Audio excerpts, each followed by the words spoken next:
uso de robôs nos procedimentos cirúrgicos cresce no país. A chamada cirurgia robótica já é empregada em diferentes especialidades médicas, entre elas a ginecologia. E os benefícios, tanto para os pacientes quanto para os médicos, são muitos. Vamos saber mais sobre isso com o chefe do Laboratório de Endometriose do Hospital Universitário Pedro Ernesto, Marco Aurélio Pinho de Oliveira. Boa tarde, doutor Marco, muito bem-vindo aqui ao Repórter Rio. Bom, além da ginecologia, que outras áreas já empregam a robótica aqui no Brasil? Praticamente todas as áreas cirúrgicas. A que ganha mais espaço é a cirurgia urológica com a cirurgia de próstata, que hoje nos Estados Unidos, em cada 10 cirurgias de tumor de próstata, 9 são feitas com robô. Em cada 10, 9 são executadas. Bem, já está dominando, né? A robótica está dominando esse tipo de cirurgia. Na cirurgia de próstata, nos Estados Unidos, pelo menos, é considerada padrão. E na ginecologia, em que tipo de cirurgia pode ser utilizada? A cirurgia robótica ela tem uma indicação muito boa em cirurgias mais complexas. A gente pode citar, por exemplo, cirurgias de câncer, câncer do colo do útero, câncer do útero e cirurgia extensa como endometriose.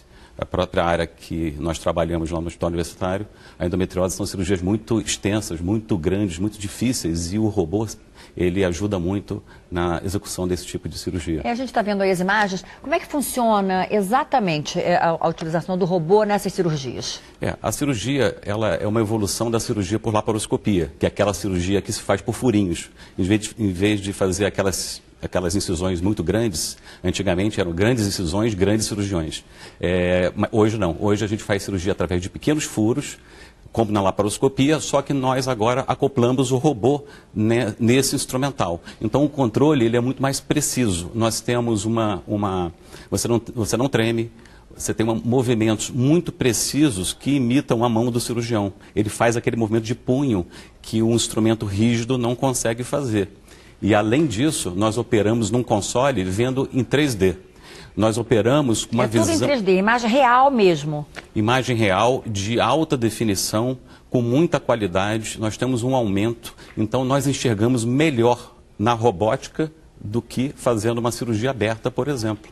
Porque a definição é altíssima e nós podemos dar um zoom com a câmera e ter uma visão ampliada do local que a gente está operando. Então, para o médico tem essa vantagem, que o médico que às vezes a mão pode tremer, alguma coisa não treme. Agora, e para o paciente?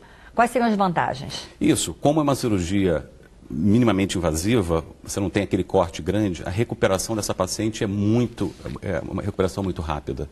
Então, por exemplo, em casos que a gente faz uma esterectomia, ela pode ir embora até no mesmo dia, normalmente no dia seguinte, e em alguns dias ela está andando praticamente sem dores por conta dessa cirurgia minimamente invasiva.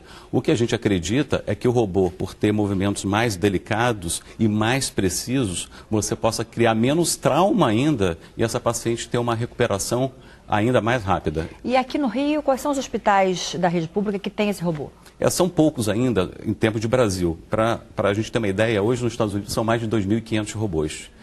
No Rio, talvez a gente tenha em torno de 10, 12 robôs, em São Paulo, talvez uns 30 robôs. Mas para operar esse robô, para manipular, tem que haver um certificado, né? Sim, o treinamento é muito intenso. Ele parece até como aqueles simuladores de piloto de avião. Nós passamos por um treinamento com um software dentro do robô em que a gente manipula e faz vários exercícios. Depois a gente faz exercício em objetos inanimados e depois a gente tem que ir para alguns lugares no mundo que certificam, normalmente com cirurgias em animais também, em que você recebe então um certificado que você pode fazer cirurgia em humanos. E no início você tem que estar junto com alguém que já faça robótica por pelo menos entre 10 a 20 casos, dependendo do procedimento. Agora, o bom é que depende do médico ainda, né? No robô ainda não está operando sozinho, doutor Marco, muitíssimo obrigado. Aqui o pessoal diz, né, que a mágica não depende da varinha, sim do mágico. Com certeza, isso é muito bom. Doutor Marco Aurélio, muitíssimo obrigado, um ótimo trabalho. Muito obrigado, um prazer participar.